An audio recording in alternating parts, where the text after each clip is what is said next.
Okay, can everyone hear me all right at the back? Is the sound levels okay there, guys? Everything okay? Perfect.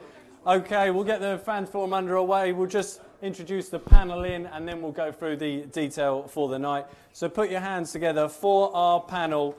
Chairman Tony Fernandes.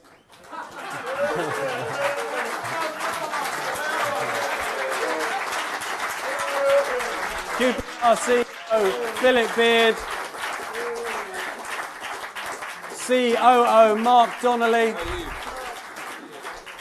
And a man who doesn't need an introduction, QPR legend Rodney Marsh.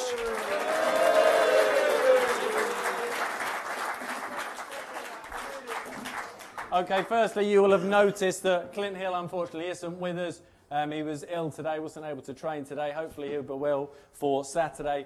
On the basis of the level of questions we received and the particular topics that were raised pretty much throughout, it seemed to make a lot of sense for our COO, Mark Donnelly, to be on the panel. I have it on good authority that should Clint not be fit for Saturday, in no way will Mark be coming in on Saturday, which, believe me when I say that's good news. Just with regards to a couple of competition prizes, firstly we've got a QPR home shirt signed by the first team squad. We've also got a Caterham Drive experience day for 2 people, where you experience the raw driving pleasure and exhilaration of a Caterham 7 at Silverstone.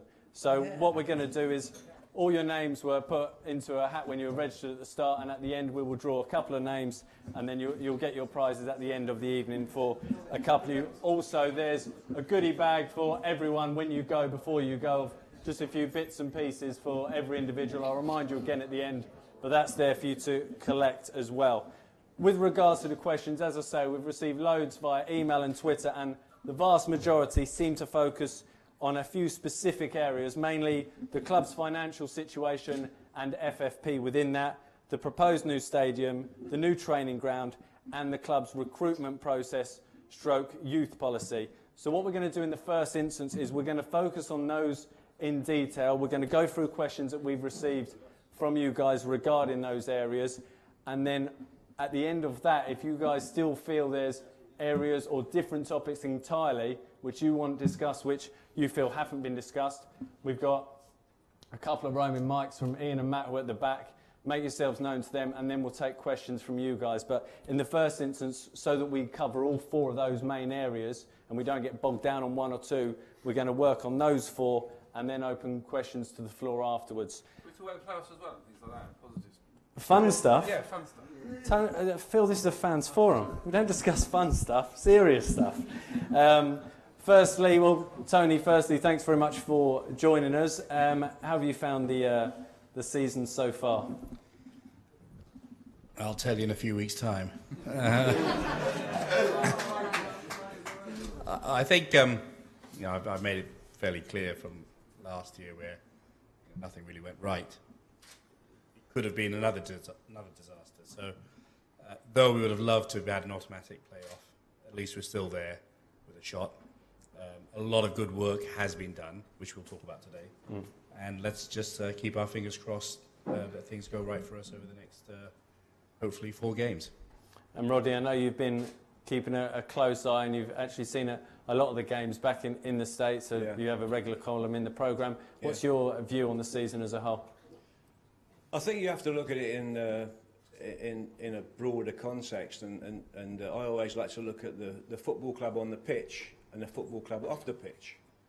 And I was saying to Ian this week, off the pitch, I think QPR are doing so many positive, right things and making so many great decisions. It's outstanding. On the pitch, it's been a bit of an up and down season, but in the best possible position now, because in the playoffs, as a fan, you've got to want to go to the playoff games. As a fan, it's now biting time. It's squeaky bum time, and it's brilliant. And all in all, I'd say excellent season altogether. Okay, with regards to the club's current financial situation, we've had a few questions which are quite similar. Ron Hill, in light of the potential fine hanging over QPR's head from financial fair play should we be promoted, could the club board be able to cope with a potential massive fine that we could get and also be able to buy the right kind of players. Andrew Pearson, much media speculation has surrounded the impact that new financial fair play regulations may have on the club next season, with the possibility of a heavy fine, transfer embargo.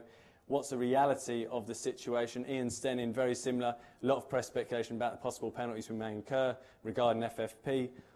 What is the current situation? I think two bits first. First of all, let's talk about the actual financial position of the club, and then I'll let Phil talk about FFP. Regarding the club, the shareholders have funded everything, and it's a shareholders' loan. We've been discussing whether we're going to write off that shareholders' loan, but there's very little bank debt which is being used actually for the new stadium that we are planning, which of course will be asked about. But the financial position, we're ready. We've got both positions covered. Whether we go up, we know what we have to do. We are much wiser than we were 2 years ago. And if we, don't make it up to the Premier League, we also feel very comfortable in terms of our financial position and what we have to do in terms of player recruitment, etc. If we go up, we are more than comfortable. We know what kind of player. We already have done a lot of work in terms of what players we want to look at, what type of wage bill we want to have next year. We're going to be very disciplined and not try and chase something that may not be achievable in 1 year, and get ourselves into a similar position that we did last season. And we also have a pretty good plan, I think, if we don't make it up this season. Regarding FFP, just my 2 pennies worth, and Phil, if you want to add in anything, it's really too early to say. There are lots and lots of unknowns as to what's going to happen. But again, we are confident that nothing's going to affect the club's position regarding FFP, whether we go up or we stay in the Championship. But it's early days to really talk about FFP because there's still lots of things in the air. And personally, I think FFP doesn't work for clubs that have been relegated. It's just not feasible to imagine having even if we had a low wage bill. When you come down to the Championship, you're bound to fall foul because you can't just throw away players. You have players with a contract. So as a businessman, FFP does not make sense for any club that has been relegated because they're automatically going to be fined, and something has to be looked at that. If Sunderland or Cardiff or Fulham all come down, they're going to be maybe not as bad as we were because we had a much higher wage bill, but they would still be in a similar position. And so what do? Do you give up on the season and say, halfway through the season, say, well, I'm going to get relegated, let's remove all these players? It's just not feasible. You can't even do it even if you wanted to with your contracts. So I think there's lots of things that the regulators didn't put enough thought into in looking at this. And I think people like Phil and all his other band of CEO colleagues will be talking to the league officials. But suffice to say, from your position, we don't believe it will affect us positively or negatively. And just to you, Philip, I understand it's a delicate situation at the moment because there are ongoing discussions between the Championship and the Football League. I think Tony's covered it really well. The reality is there's 24 clubs in the Championship, 20 clubs in the Premier League, and you're almost running 2 different sports at the moment. I mean, the Football League is a very different animal to the Premier League, and I think Tony's absolutely right. If you're one of the clubs at the bottom of the Premier League at the moment, you've got some real concerns about what relegation will mean. And you only had to see what all those clubs did in January, which was to leverage themselves up by bringing in a whole raft of new talent to try and stay in the Premier League. I think the other thing to say is that there is a massive amount of ongoing discussion. In fact, tomorrow there's another meeting of the Championship clubs together. One of the challenges you have is everyone has different views. So there are clubs with very high aspirations. There are clubs that haven't got such high aspirations, and they want to try and create more of a level playing field. You've only got to look in the Premier League and look at the disparity in wages between, say, a Man United and 1 or 2 of the clubs down the bottom to see there's huge disparity there. What I think the Football League are trying to create is a very level playing field, and the challenge with that is it makes it very difficult for owners and shareholders to invest the money they want to invest in improving their club and giving themselves the best chance of success. In UEFA, you've got financial fair play that's come in. That's being questioned at the moment. A lot of clubs under scrutiny whether they can comply with UEFA financial fair play. And I think it's going to be the same in both the Premier League and the Football League. What I would say is we will comply, along with 24 clubs if we're in the Championship, and with the other 19 clubs if we're in the Premier League, with whatever rules and regulations govern that league. I think there's a 75% rule, 75% rule in the Championship where 75% of clubs have to agree. And there's a 14-club rule in the Premier League, and I think that's a fair way of deciding what's right and what's wrong. I think fundamentally it's the right thing to do. I don't think, I think there should be, one of the last things I voted for more control within the Premier League. I think clubs should try to make money, clubs should try to control it. So I think it's not a bad idea, and I fully endorse it. But I think for any club coming down from the Premier League, it's impossible to be able to comply with those. So there should be some exemptions given to those clubs to get their wage bill in line with other Championship clubs if they don't go back up. Could I have 30 seconds? Yeah, of course. From my point of view, and again, spending a lot of time in America, I think the Premier League have actually got it wrong. And I'll tell you why I think that. If you're a Manchester United and you're getting 67, 68,000 people every week, and your Fulham Football Club averaging 17,000 every week, how is it possible to financially compete based on revenues? Okay, so I think that they've got that wrong. I think the Premier League has got that wrong. Okay. With well, maybe somebody can see it from a different angle. Well, no, to be clear, in Premier League, the financial fair play is governed by your previous wage bill, and it's governed by what you do generate. So there is differences. So there is a big difference. But it's it's the great thing about about the world of football. None of us can guess what the result's going to be if Man United play a Fulham or whatever. But I remember, Tony, I applaud the fact that football's trying to find a way to make it more fair for everybody. The biggest problem I've got is the difference between the Championship and the Premier League is just so vast. Yeah. Just to echo, I don't say that everyone's salary should be the same. Obviously, the bigger clubs, the world is not a egalitarian place, and there's no such thing as a communist football team. But so there will be different wage packets, etc. And I fully endorse that. I'm just saying, for a club that's relegated to within 3 months to get your wage bill that was in the Premier League down to the Championship is just not realistic. You'd have to have relegation clauses that would be punitive, and no player would join a club that was at risk of being relegated. I mean, if you had to put those in, it would be a challenge that I don't think many players would accept. And then you're going to have a bigger disparity because the top players wouldn't take the chances. And the great thing about the Premier League is there's 12 or 13 clubs that are in fear of relegation every season, and that's what makes it probably the best league, the best country in the world to play football. So at the moment, it's an ongoing issue with regards to financial fair play until it gets resolved with Football League. You'll read it in the press more than you will. It's still going to be up in the air. With regards to the club's debts, and it's referred to as soft debt. What does that mean? What's the difference, and why should that not be a concern to QPR fans? I don't know about soft debt or hard debts. It's my you like soft debt, it's my money. Easy for you to say soft debt. Give me a hammer. Look, we came to this club with wide eyes. We've been very honest and transparent about some of the mistakes, but hindsight is a great thing. But if we get the money back, we get the money back. If we don't, we don't. It's as simple as that. It's cash that we have raised, and that's it. Is it? So soft debt, I suppose, in your mind, it's not to a hard bunch of guys called bankers. It's a softie like me. Yeah.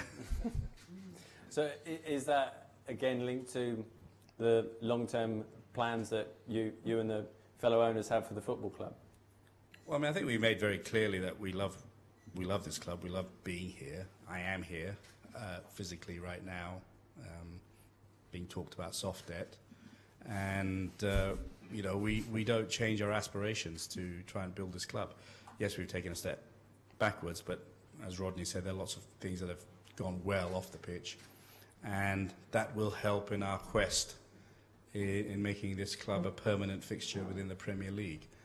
It takes a while to build Rome, and I think lots of your other questions are going to focus on players and youth and all these other things. But you know, our dedication, our commitment is the same, and I think to go through what we've been through and still feel the same way, in fact, really enjoy coming to Loftus Road, I think in itself answers our commitment. You know, we've been through a pretty torrid time, both publicly and mentally and in every way, but we love what we do, and you know, when we win, it's still the same fantastic feeling when we won the first game when I was chairman. So our commitment's still there. The money and debt is just one of those things that has happened. And as you say, it's been a bit of a roller coaster so far. What's been the best moment? Would it be the Man City away? No, I think my best moment was Stoke here, 2-1. You know, we looks as if going down, and Cisse scored, and I think 1-0. Sorry, when Cisse scored off Ferdinand's header. I still remember it very vividly, and I got completely drunk down the road, and then reality sunk in that we still had to go up to Man City, but I think that was my highlight of my chairmanship so far. Okay, with regards to the current ownership of the club, can the chairman please clarify the current ownership? Question from Steve Sace. How will this change when the new stadium is built? No change in the ownership. I mean, the stadium is a project that we will fund within the club, and we don't foresee any change in ownership from that. Okay. A question from Matt Wolf. Many clubs have at least one advisor at board level with extensive footballing experience. Do you think the lack of one at QPR has proved a hindrance to the club, specifically with regard to player transfers, etc.? Yes, I do.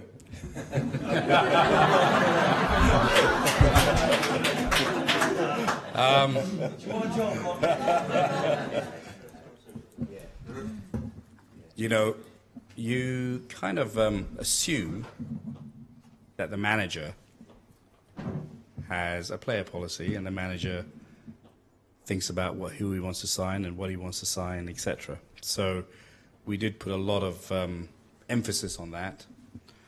We learn very fast, and we are a lot smarter than we were 2 years ago.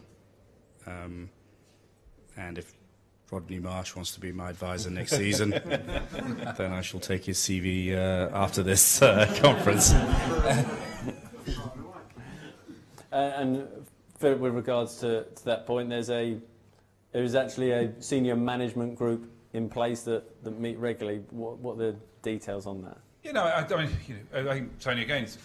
I would say this. He's right again, because he's chairman. But I think we've got a management structure both at Harlington and at Loftus Road. We have a great management team here who manage things and the business side of the club. At Harlington, you know, we've improved dramatically our academy structure and the football management side of the club. And we meet on a very regular basis. You know, everything in a football club, as you guys will know, is driven by the manager you have in place. I think what's most important is that you don't, if you change a manager, you simply strip everything out and start again. I think some sort of continuity is what we're looking for. We have a technical board now within the academy structure. So when we're looking, for example, at renewing some of the younger guys for new contracts or letting them go, well, I think we've got a really good policy now where this isn't the people on this table making that decision. That's footballing people making that decision. I think we have to get better within our scouting structure. We have to understand what we do. And as Tony alluded to, you can't have simply one target, and if you don't get that target, that's the end of the world. You have to have 4 or 5, and I think moving towards a younger demographic, a younger age group for our players, and making sure that we've got Plan A, Plan B, Plan C, Plan D in place is what's really important. Yeah. Sorry, go on. No. We've tried. I mean, previous regimes we've had technical directors and different people. The reality is football is all about winning, and if you can get a winning mentality and you get a squad together that's going to start winning games, then everything works. If it doesn't, you better be ready to sort of make some changes. And I think, as Tony said, we've got a lot wiser and a lot more astute in trying to change things if we don't think things are going well. And and I think that's just going to go forward. And Plan A is the Premier League. Plan B, which we don't hope we have to look at, is the Championship. And we've got, I think, detailed plans for both. I mean, it's the first time we've got, when I look at it, I mean, obviously some positions, not as much, but we have players in each position, a list of, for both Premier League, for both Championship, in excess of 30 or 40 players that we've been looking at and scouting throughout. This is a vast change from when, people came to me with, this player, etc. And lots of stats, lots of information around them. And we're far, far in advance of where we were 2 years ago.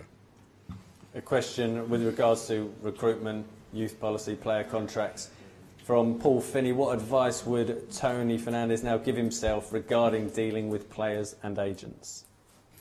Don't deal with them. Leave it to someone else.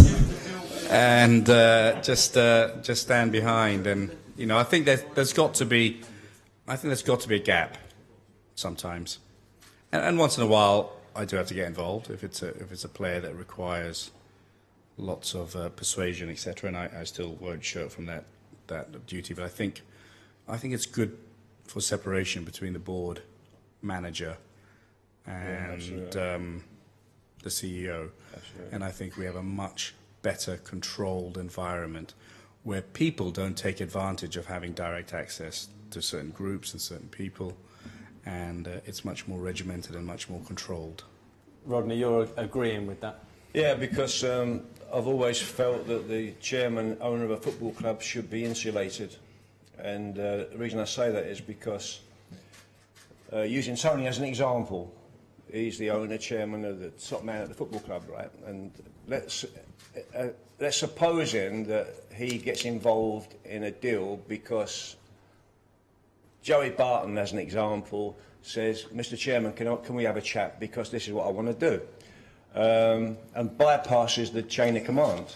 Okay, the problem with that is it may be he could be fantastic, he can make the deal happen and he can make it work, but you've now got other players lower down the scale that they don't have access to the chairman. You know what I mean? You understand what I mean? So suddenly they get the ump because, why can player X, why can he have access to the chairman but we can't? So I've always felt that the chairman of a football club should be insulated from that until it becomes a big issue. On the big, important issues at a football club, the only person should make those decisions, in my view, is the owner.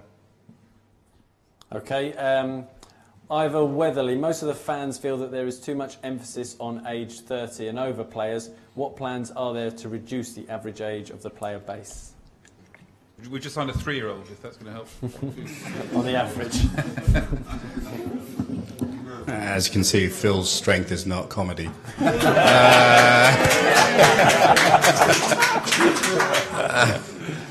Just going back, look, I think a lot depends on the manager in terms of the current playing squad. But very, very clearly, and I've made it very clear, and I've spent a lot of time in the academy, as the other shareholders have, Ruben, etc., we want to develop young talent. We think we're in a good catchment area. We've talked about academies, we've talked about all the things we want to do. We've put in a technical structure. We've had quite good results from our under-18 and our EDS teams. And we've personally, now got a system where we review scouting reports and we know all the young players and we're actively looking at that area. So I don't think the emphasis is on over 30 players because you're not building anything. I think the manager does play a part. I can say till the cows come home, I want a certain 18-year-old player to play, but you've got to leave it to the manager to decide. Otherwise, then I might as well be the manager. And I believe in the chain of command as well.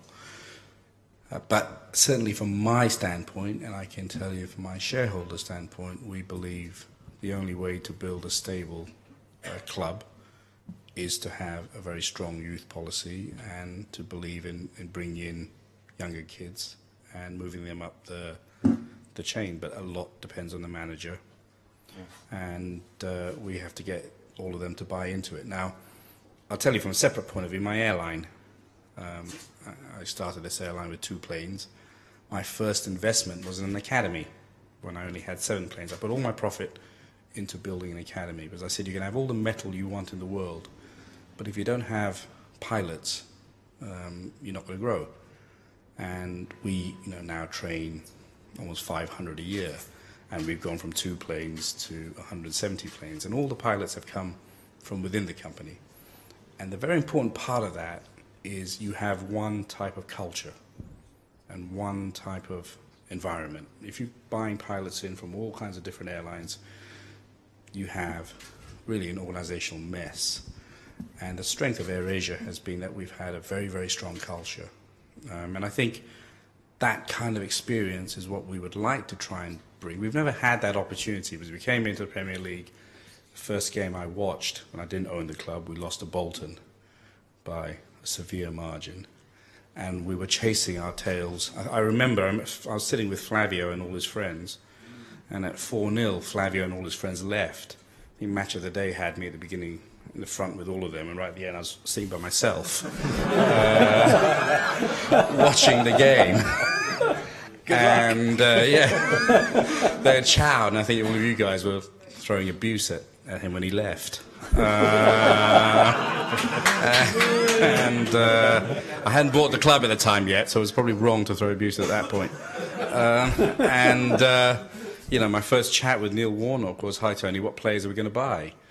And it's been like that ever since, because we've been in a relegation battle since, so all that emphasis of let's bring in young guys and let's do this, and it's been survival.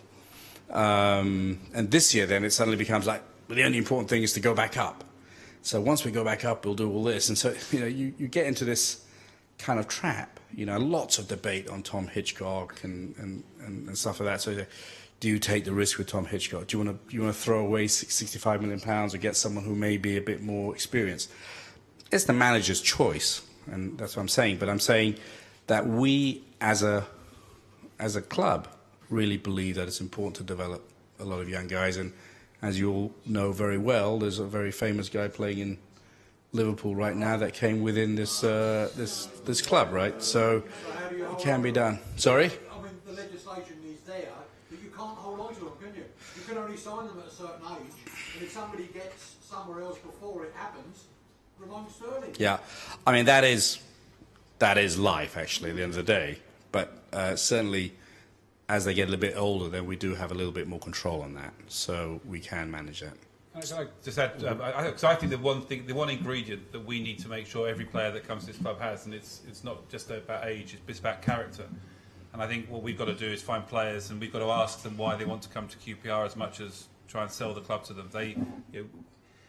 I think we've got it much better this season. I think when we look at the people that we brought in, I think they really want to be here, and they're the right sort of characters. They're the sort of people that want to go to the cold Tuesday night away games and play for the club. And I think that's the one ingredient that, because of the speed with which we went into some of the transfer windows, we weren't able to check on. So background to really find out what makes these people tick, what we expect of them as a club, to make sure we bring the right type of player in with the right character who's going to play as part of the team. And I think the one thing we've had is talented individuals not playing necessarily in the past as a team. And I think the one thing, when I look at the training ground now and I look at the squad, is I think they are playing for each other as well as playing for the club. And I think that's the one ingredient we've got to maintain and really build on. But there is a reality as well that, not everyone's going to be like Rodney Marsh, and characters change. They come in. Before my airline, I was a record producer, and people would come in and sign an artist, and they'd be the most wonderful person. They'd work really hard. Everything's great, and then they become a star, and it becomes a nightmare to manage. So that is the business we're in. People, as they get more famous, as they get more fame, characters change a bit. But we will try our best. But I think there's no guarantee that you're going to have 24, 25 people going out there all the time playing their heart out. But it's certainly, we're looking at that much closer than we did. I took it for granted, because I've always taken a wage and I've always worked my gut out. I think I earn it to the person who's paying me the salary. But, so I assumed every time you paid someone, they would go out there and play their heart out. Sometimes it didn't work. So, you try. Tony, you spoke at the time of relegation. After we were relegated, you came out and said certain players, you took them, you expected them to be, as you just said, like yourself, work hard. How much did that surprise you that perhaps not everyone was of that mindset? I came watching football in Rodney's era and knew a lot of players from a different club. And it's different. Money has changed a lot of things, but yeah, it was a big shock. It was a big shock when I saw the dressing room. Sometimes, when we lost, it was horrific for me. I mean, Sunday was like the worst day of my life. You don't want to buy the newspapers, you don't want to open the curtains. I really felt terrible. But then you'd see the attitude in the dressing room. You think, didn't seem the same pain that I had gone through, and it was a shock to me. It was a shock to me. It must be as fans as well. I watched the game during that season, Tony, and it's when you saw, I can't remember the boy's name, the right back from Chelsea that you saw.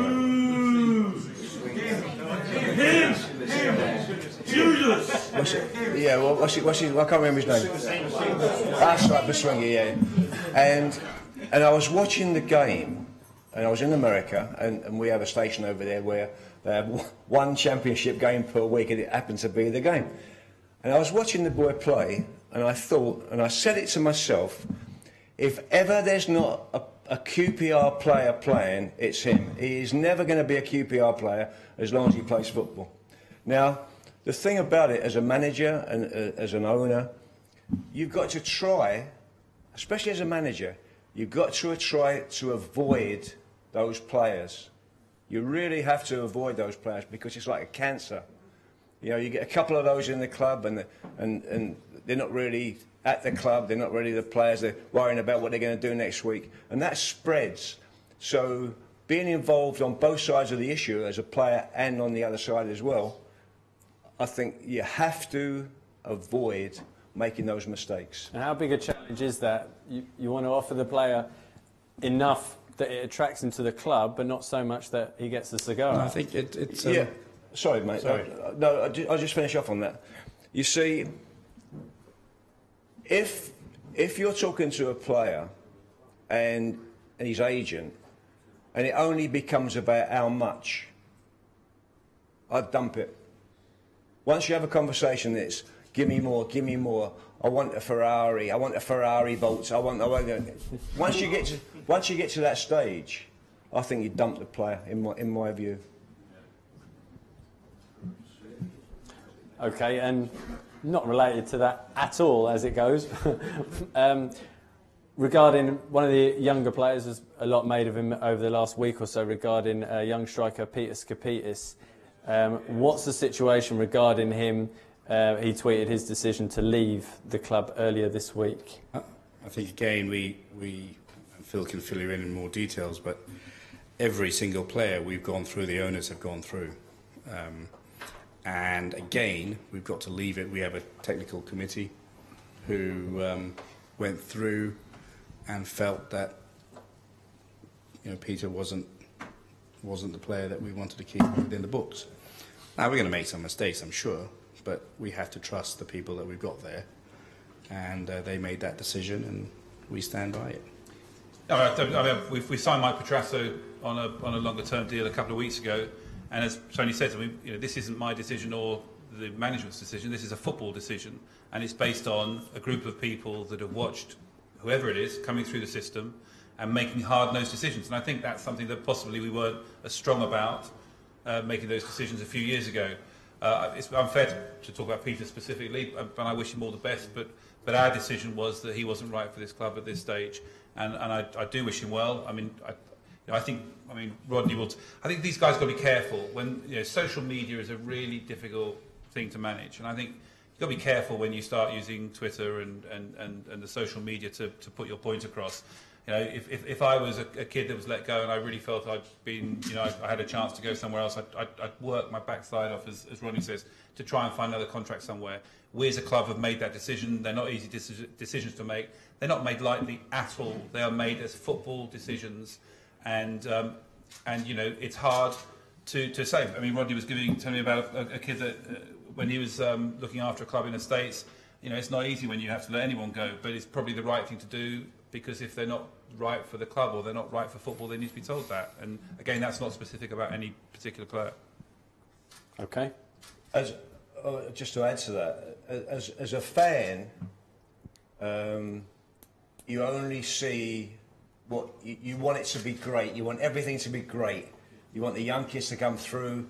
You want to win things, and you want everything to be perfect. Well, I can tell you firsthand, it's a lot more complicated than that, and there's a lot more complex issues surrounding players and surrounding managers that you won't know as a general fan, and how can you? And from my point of view, I think that the owners of this football club are doing everything they can in the right way to be successful. They're not doing things to be failures, so when they make a big decision, it's for success. And I think you have to trust the ownership and the management to make those right decisions. Tony, we trust it. Yeah, okay. Well, I do anyway. With regards to a couple more players, a lot of speculation concerning, this is from Chris Charles, the respective futures of Loic Remy and Adel Tarab. Does the buyout clause in Remy's contract still exist? And have you agreed a fee in principle with AC Milan for Tarab? And is it fair to say neither player is planning on playing for QPR again, whatever division we're in next season? I think it would be remiss to talk about any players right now. Yeah. I think everything is, let's get through this playoff period. Let's see where we are. Let's see what our squad is like, what our ambition is like, etc. Then we'll make those decisions. We'll be much wiser, we'll be much smarter, we'll know what a balanced squad is, we'll know who are the players that make a difference in terms of the dressing room. All these things, we've become a lot smarter. But I think to talk about Loic Remy and Adel or any player right now is wrong. Whether we play Wigan, Reading or Brighton, that's what we should be focusing on. Yeah. Winning those games and then going to Wembley and winning that. That's the key. Yeah, it's a bit premature, I think. But look, we're a very transparent club, and at the right time, I think we filled you in on everything that we can, and at the right time, we will. These things will be known to the public. But I think it's too early to talk about any new player contract or anyone coming back or transfer fees. Okay, with regards to the proposed new stadium, there's been a couple of surveys recently. We've got a couple of questions on those surveys specifically. But firstly, what's the latest with the new stadium? No, I think, firstly, I'd like to say, and this is ongoing part of us trying to involve you. I think it was fantastic that we did the stadium survey. I've said this is your club. I want to get as much feedback. You guys have been to many more games than probably all of us on this table, actually. And we want you to be involved in building the stadium and not making mistakes that some other clubs may have made. So I think we got 6,000 over... 6,500, yeah. 6,500 replies, which was pretty damn impressive, actually. And all that information has gone in. Building a stadium is probably harder than building an airline, especially in London, because land is not freely available, etc. I think you've seen Everton and Liverpool have been talking about a stadium forever, actually. Spurs, yeah. I forgot this was on live TV, otherwise I'd have said something. And on Spurs. But we've made phenomenal progress. Mark just went out to the States to look at stadiums. We're really focused on keeping the atmosphere that Loftus Road has had, and there's some great ideas in making sure that we have that same feel in Loftus Road. We are now negotiating with the various pieces of landowners to ensure that the scheme can go forward. We had a fantastic meeting today at the GLA, and I'm hopeful. I can't give a date because, you know, we haven't put all the pieces of the puzzle together. But the puzzle is there, and the pieces are there, and most of the pieces are being put into place, and there are a few more that need to be done. Once that's done, and we have to move businesses and move people, etc., I envisage it will move very quickly. So I'm not skirting around the issue, but it is something that we're involved in every week. And I can say from where we started, and remember this, you know, I mooted the idea of a new stadium 2 years ago. We have made amazing progress. And you know, God willing, we'll put those last pieces of that puzzle together, and then we'd have a very clear timeline, and then all of you will be involved in making sure that this is your home. In the same way that, you know, at AirAsia, a lot of the staff have so much input into what they wear or where they park, etc. We will ensure that all your feedback is taken. That's something I take very seriously, because many of you are coming to the ground for 30, 40 years. This, in many ways, is your home. So we want you to be involved. Would we own that ground? Yes. Who else would own it? Well, Oh, you mean if we go to a separate property company? Yeah. No, the shareholders will own it. There may be different tax structures and all that, but yeah. I think one of the concerns is, would QPR be a tenant within it? No. No, that wouldn't be an issue. With regards to the surveys, one of the questions that has come up is, what would you like to see brought to the new stadium?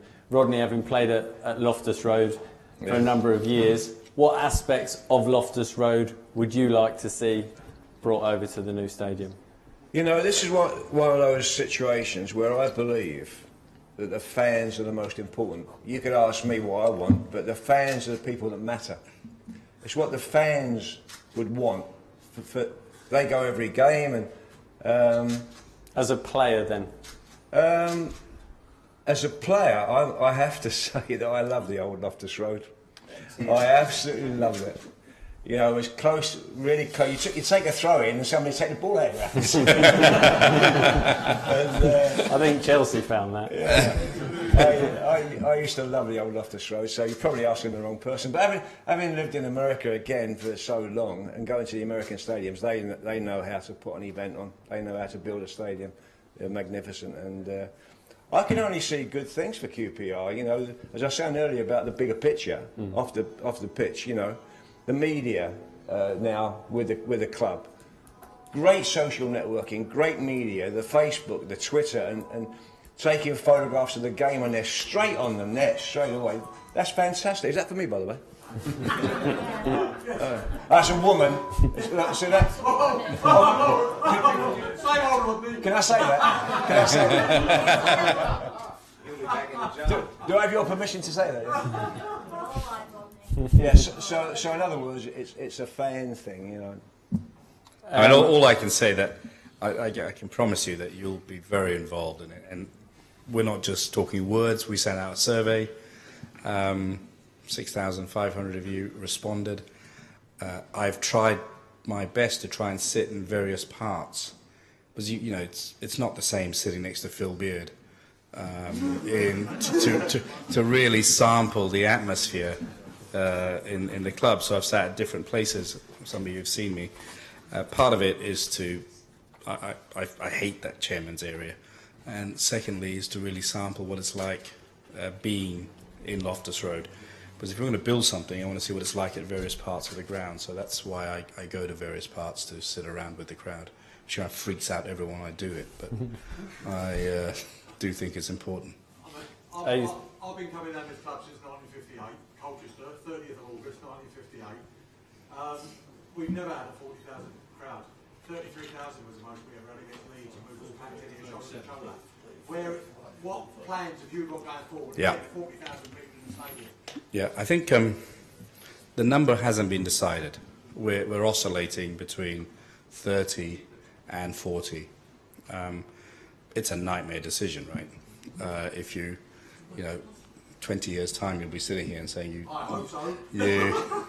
you dumb idiot, Tony, why did you build a 35,000 stadium and not a 50,000 stadium? A lot depends on the quality of football we're playing. I think we're in a fantastic catchment area with Crossrail and HS2 and all these things. We potentially could fill 40. I don't think it's difficult, but depends what type of football we're playing and where we're playing. So it's a very, very hard decision to make.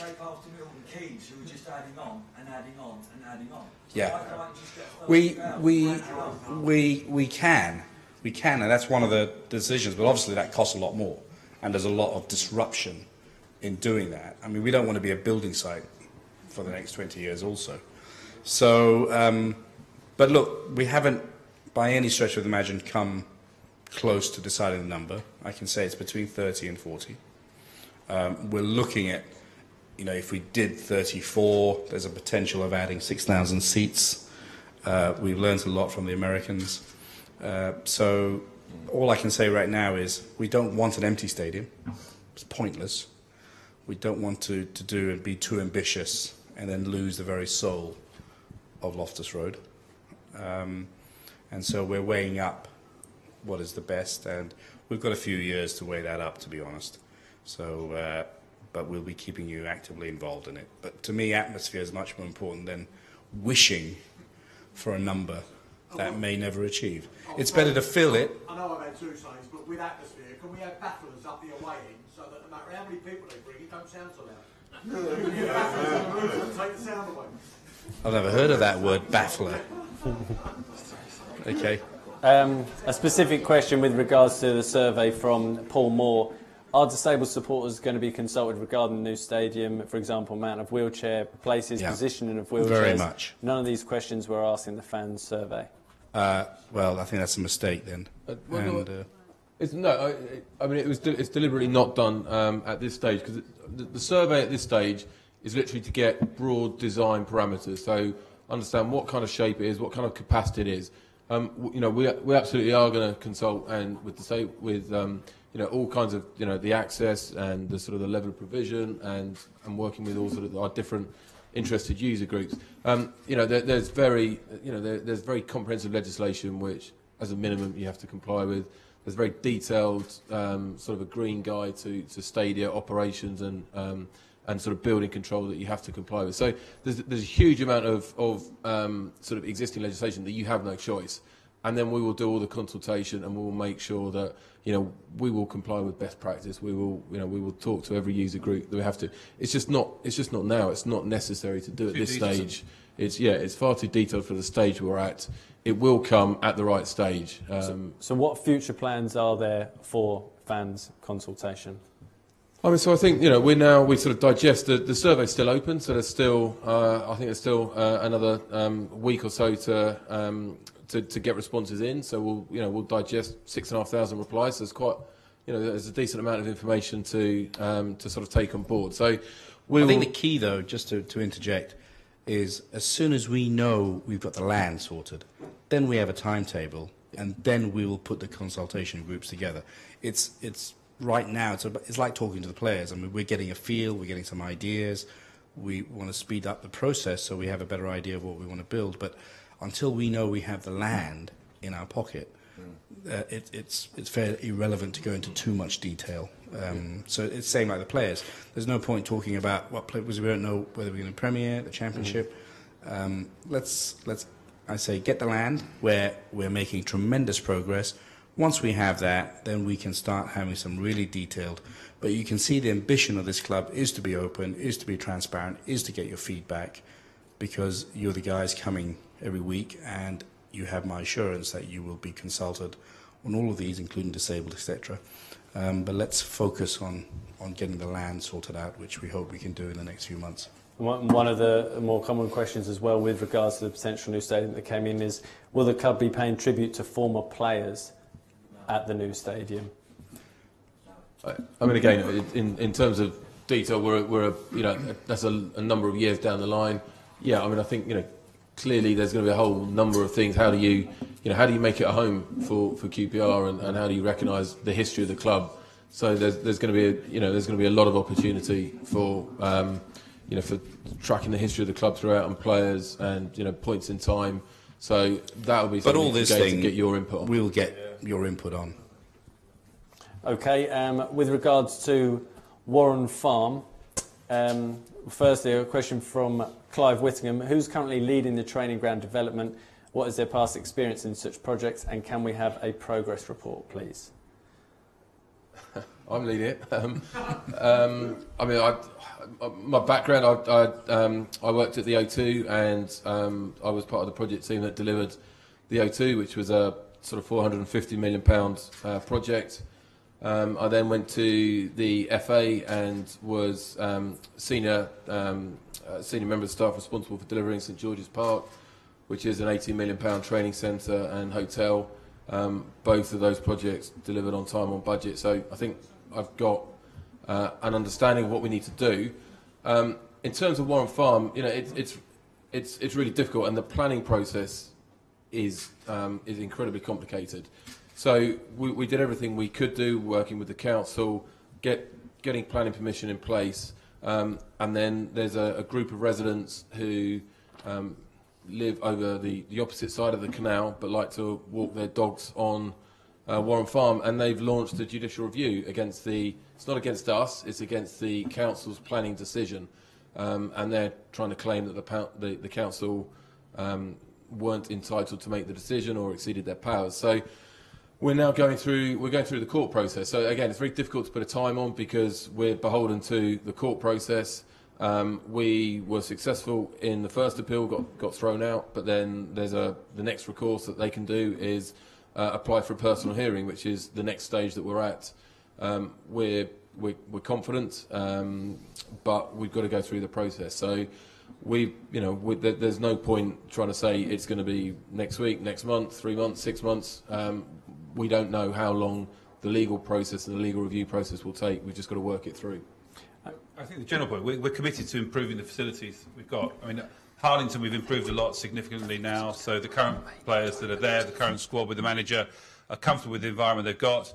But as Tony's alluded to, the future of this club is to bring through some young talent, and to do that we need to have the whole of the footballing side of the club in the same place. And that's something we're working towards. I think Mark's doing a great job on some of the logistics and operational side and some of the politics involved in Warren Farm. But our commitment with the board and the shareholders is that we'll find the right facility for this club going forward. It doesn't have to be the state of the art. It has to be a functional, operational, quality facility for everybody that's playing football at this club, and that's what we'll deliver, whether it's ultimately at Warren Farm or somewhere else. Our current aim is that it will be at Warren Farm. Will the plans be affected by promotion, not promotion? No. Simple as that. Okay, just a couple more now with regards to we've talked about in a little bit of detail regarding player contracts. There was one that came up quite regularly regarding specifically Rob Green, Clint Hill, Ali Fowlin. What's the situation regarding their contracts? Is there anything that can be said? I think, again, I just take the fifth and say let's obviously, we know who we'd like to keep, whether we're in the Championship or the Premier. But I think now's not the time to go in there and start negotiating and changing the dressing room and why is he's getting one and why I'm not getting one. Let's just focus on getting up. Do you know, the other thing, when you're down at the training ground now, I mean, I don't know about you guys as true fans, but there was a moment when there was a hiccup about playoffs or no playoffs. There was automatic promotion suddenly wasn't an option, and you start to look towards the season for us hopefully finishes around 5 o'clock on the 24th of May. And the way I look at it is every single person in this room is desperate for us to get through the 9th, the 12th and 24th. And any scepticism I had is just being blown away by the spirit that's now down at the training ground. Those guys are rolling their sleeves up. They're ready to go. I mean, on Saturday we go to Barnsley for what is a game that ultimately doesn't matter much to Barnsley anymore. It doesn't matter to us. We've got the 4th place, which gives us the home leg on the 12th of May, which is what we all want. And you know, I just watched the dynamic down at the moment. These guys are desperate to get through the 9th to 12th. They're desperate to get to Wembley. They're desperate to win at Wembley. They're desperate to do it for themselves. They're desperate to do it for each other. But actually, to a man, they're desperate to do it for this club. So, you know, and you know, the questions being asked, the reality is that isn't an issue for the players at the moment. They just want to roll their sleeves up and get through to the 24th of May, win the title, win the playoff, and then we can start focusing on next season. Yeah, who asked that question, by the way? That question, it was asked by a few different people, so I suppose it's a general point. I'd just like to say, as a player's point of view, from a playing point of view, I actually think it's totally inappropriate to discuss player contracts at a fans meeting. I don't know if you agree with that. Thank you very much. I think that's between the player and the club, and it shouldn't be discussed in a format like this. Forgive me for having that point of view. Talking about questions, the question from me wasn't from me, it was from Michelle. I do apologise, Paul, and I apologise, Michelle. With regards to club crest, a couple of questions. What's the latest regarding potential redesign of the QPR badge? It's something that I had promised the fans to look into. Obviously, with the Nike contract that had slowed down, and the whole, you know, there's quite a lot that needs to be rebranded. So we just said, well, look, let's put it on the back burner for the moment, because let's get the kit out of the way, and then we'll have a look at it again. Tony, on the point with Nike now, we all know what they're charging England's supporters for shirts. Is that going to affect us here? You know, I really don't know. Francis lives around the corner from me. I'll have a word with him. I think the bigger Rodney's let's not. Nike, the 5-year deal with Nike is a fantastic deal for this club. It's an extraordinary brand. We've had 3 or 4 years with Lotto, which has been fine. But you know, Nike were Arsenal's kit supplier, and that changed. They've now switched the whole of their Arsenal Nike team onto Queen's Park Rangers, sitting at the moment in a Championship playoff position. They're here for the long term. We won't go down the England route, I can guarantee that. What we'll do is we'll find the right formula that works. We want as many shirts on as many people as possible. I'm always astounded when I see with Gold Fairs out there still, Tony. We've got to get their Asia shirt quickly. But no, it's a really, really good deal for this club. It'll take us to a level where we need to get to in terms of the relationship we have with them, what we'll do with the superstore, and what we'll do to try and grow the brand over the next few years. I mean, It just concerns me, £90 a shirt for 3 shirts. no, I think. Look, I'm a low-cost man, and I did the Nike deal in terms of to get Nike was, you know, when we were relegated, was actually quite remarkable. But all along, I have talked about volume. Erasure's a volume product, and I think Nike have been very accommodating and understanding our point of view as well. So I take note of it, but I think it's fantastic Nike chose us, and we can learn lots from them. And as Rodney had said, things off the pitch, having someone like Nike assists us tremendously in developing this club. Also, not just from the shirt, but we learned so much on there, because they have experience from so many different clubs of training, of marketing, etc. And I'm just sucking their brain dry, learning. But we'll take your note. That's something that's dear to me, because I reduce the cost of flying immensely in my part of the world, and increase the volume. So we will look into that. Okay, I think we've probably covered the 4 main topics, but I mean, we're at 8 o'clock now. However, we can extend it if there's any particular areas, topics that any of you guys feel haven't been discussed. Matt, you've got a microphone there. Yeah, thanks a lot. John Reid, Secretary of the LSA, and I think all the topics have been covered, and I think it's good that a few years ago the LSA and others were outside with buckets collecting to keep the club alive and out of administration, and we're now talking about new stadiums and etc, etc. What I want to concentrate on, all of those issues are important. Forget Barnsley, I don't care what team turns out there. The 3 games after that were important for our club. We really need to get all of the fans behind it. We've got the best fans. We bring more percentage away than any other club. We want to get as many fans to those games as possible.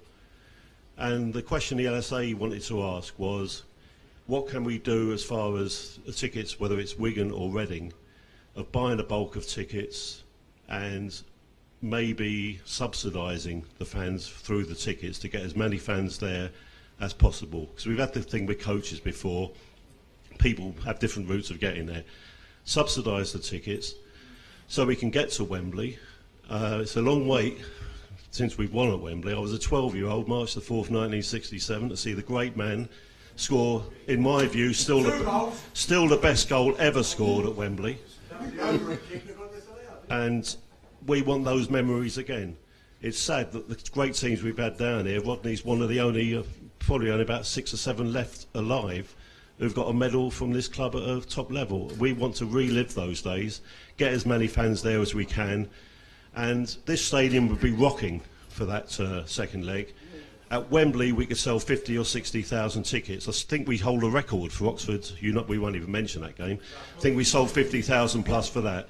We're going to win. We're going up. We're going to win at Wembley.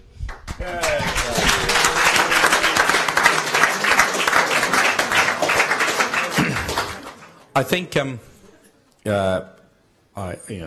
we sponsored coaches at Nottingham. It's not realistic to sponsor coaches. We're hoping to take loads and loads of people. We don't have a lot of time to organise that either. But I take your note. I think as soon as we know who we're playing, it looks like Wigan, but who knows, I will discuss that personally with the other shareholders and Phil. It makes a lot of sense what you're saying, and if we can do something, we'll try and do it. No promises, but first of all, I appreciate you collecting the money, at least allowing me to have a soft debt. Maybe you can start that process again to pay back the soft debt.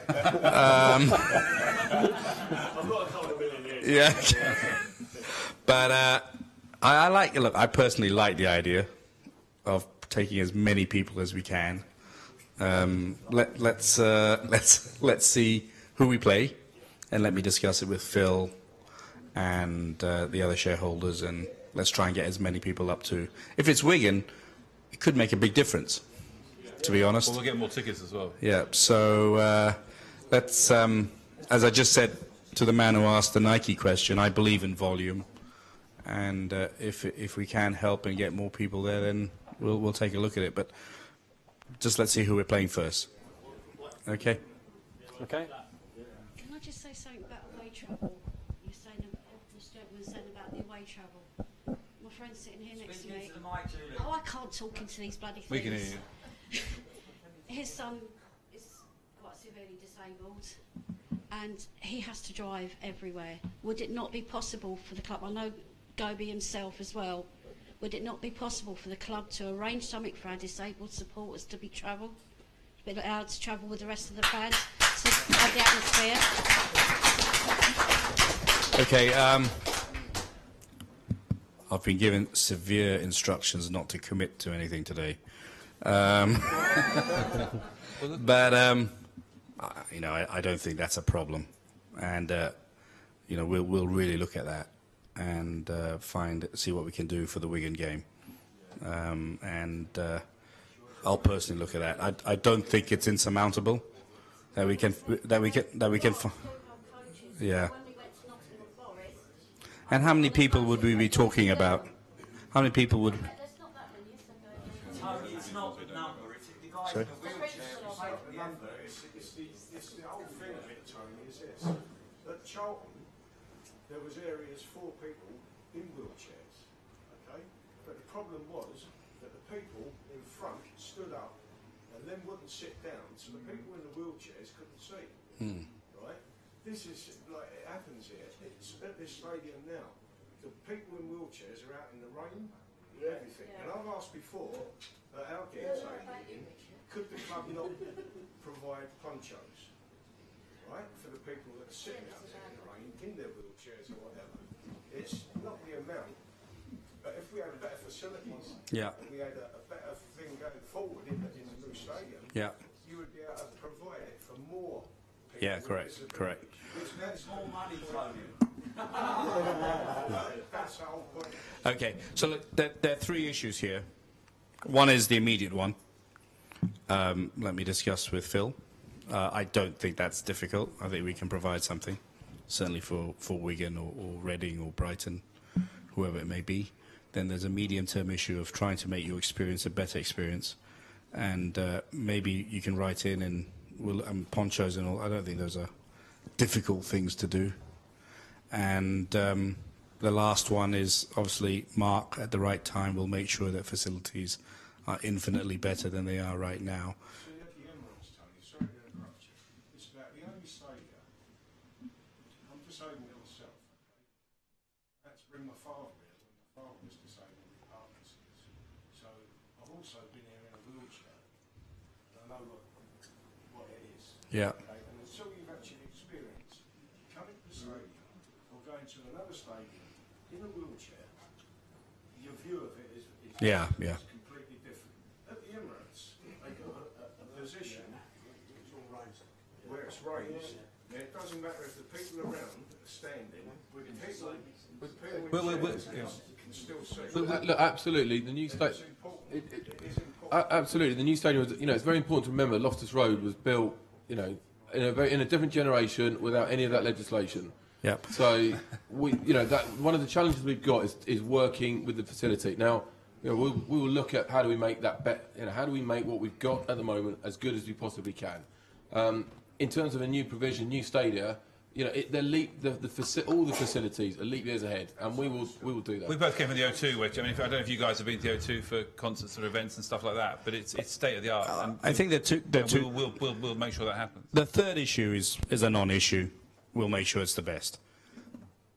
We'll sort out a Wigan issue, and we'll try and make the experience now a better one. When you travel on the coaches, I have to drive down from Milton Keynes to get the coach, go past home, which I know a lot of other people travel further. You can't beat the atmosphere on the coaches, especially when we win on the way back. We're laughing. Why should they miss out on that atmosphere? Okay. We'll get it. By tomorrow, you'll have an answer. Don't come in. Okay, that concludes the no promises gag. There's one more. Okay, sorry, one more. Lady. Oh no, the lady here hasn't said anything yet. My name's Joan Connolly. I write for a Kick Up the Arse. And you should all read it. It's commendable to see players being recognised by the club, players such as Andy Sinton and members of the glorious 75-76 team being invited to attend games. But could not the club set up a formal organisation for ex-players, keeping ties with them, looking after their welfare, etc.? Players that are down on their luck, such as Rodney over there. What do you mean? He's just become my advisor.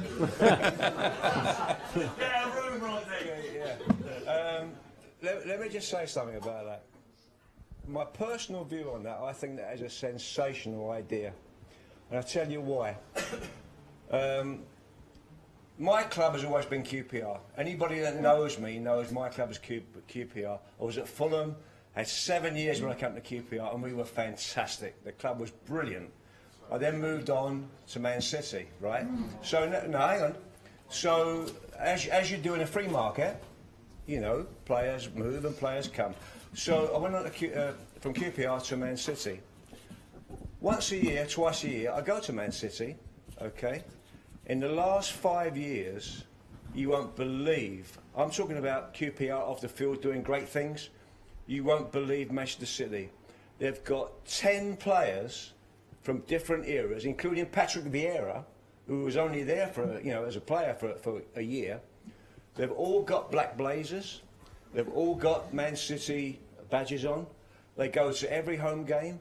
They go and speak with the fans. They go and speak with the sponsors.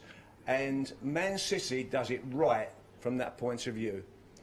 I can take on board exactly what you're saying, and I'm sure that, that Tony and the board will look at that and take that under advisement. I think it's a great idea. I don't think there's... I can't see anything wrong with the idea. I think there are two ideas here. One is keeping players and a welfare idea as well. The second is an ambassadorial program, which I think me and the other shareholders have been discussing. So keep watching. Let's see how we progress this. Thank you for the suggestion. Okay, we've overrun a little bit now. So we'll just do the competition just before we do. We get one last question over there. Sorry. Well, I'll beg your pardon, gentlemen. Just one last point. Over the years, I've spent many thousands of pounds following Kranjcar races. For my own position, I accept that. So have I over 2 years.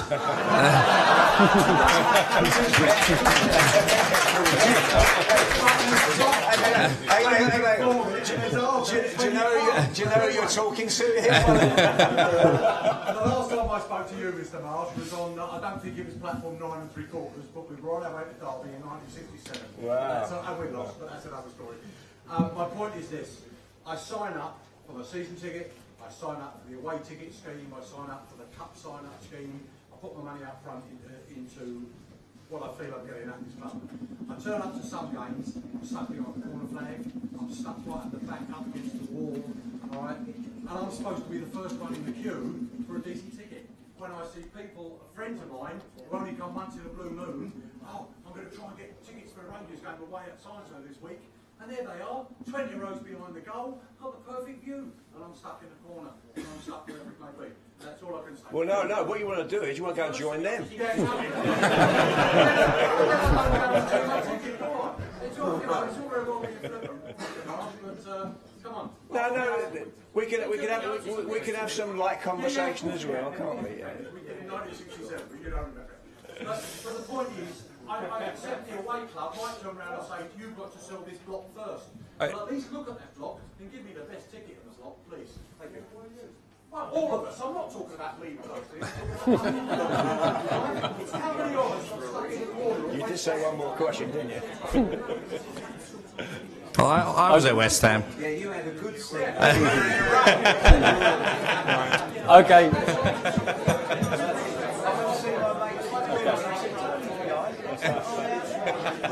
Okay, just before we go, I think you guys may have noticed something I've noticed over the years. Back in 2000, Rodney Marsh ended up shaving off his hair because he said Bradford wouldn't stay up, they stayed up. This season, he had to travel up to Stoke to clean their boots because they were first on Match of the Day. He said it would never happen this season. Yeah. I wonder if Rodney Marsh is willing to I wonder what Rodney Marsh would be willing to do for QPR fans should QPR achieve promotion this season. One more question. That is a fantastic question. And what I'd like you all to do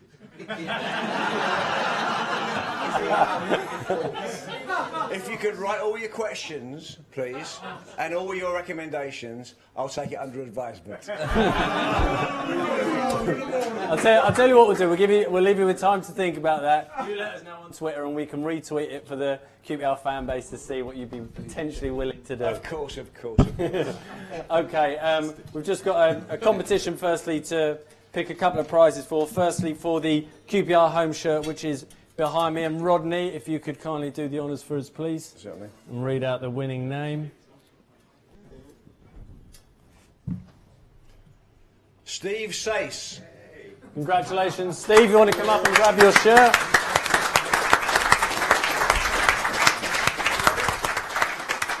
Congratulations, Steve. Thank you very much.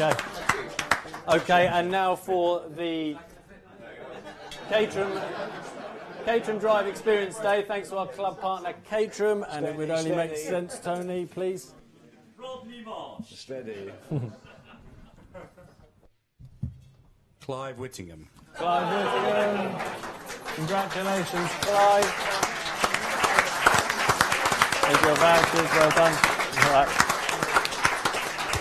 Okay, despite overrunning, just to let you know, the bar will be reopening for another 15 minutes or so. If you want to grab a beer afterwards, there's also a goodie bag for all of you just before you leave on your way out, if you pick that up. Just with general regards to communication between the club and fans, I think the majority of you at least would agree that it has stepped up over the last couple of years in terms of fans consultation, in terms of fans forums, in terms of the chairman's involvement and access. Also, of course, we have Andy Rees, who is always available. His email is andyr@qpr.co.uk. He's available throughout the day, throughout the week. So for anything that you feel wasn't discussed here, remember, he's always there and available to take on any requests that you guys have as well. Also, thanks to all of you for your time this evening and the feedback you give us, not only here, but through social channels as well, etc. I would like to say, before we all go, thank you very much to everyone sitting at the top table. Appreciate your time, appreciate your honesty when you come out of it. Rodney, I can remember you in the Carlisle away dressing room. And you saying to me, you can't understand why you're here. Why were you? He was supporting you, but it gets back to the old. What are you doing in the dressing room? Because one of our supporters. I'm joking, I'm joking. If we get promoted, he'll take us back to the Carlisle dressing room.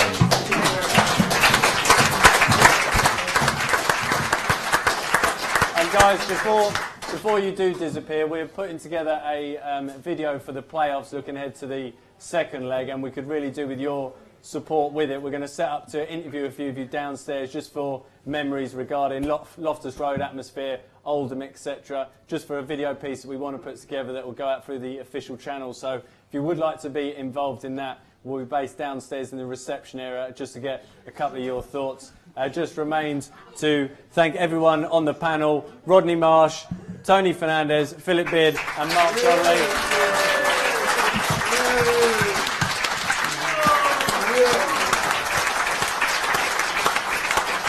And if any of you would like a quick photo autograph with Rodney or Tony, I'll probably stop there, no offence gentlemen, then please come forward and you can have photos, autographs, etc. And thanks once again for your support this evening. Thanks very much.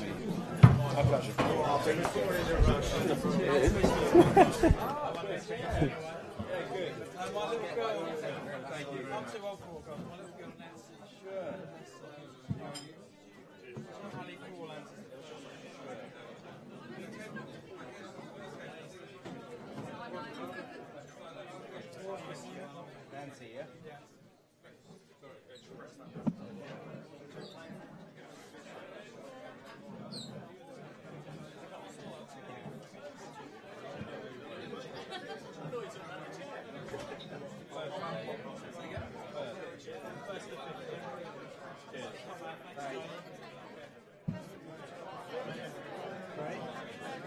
Thank you very much.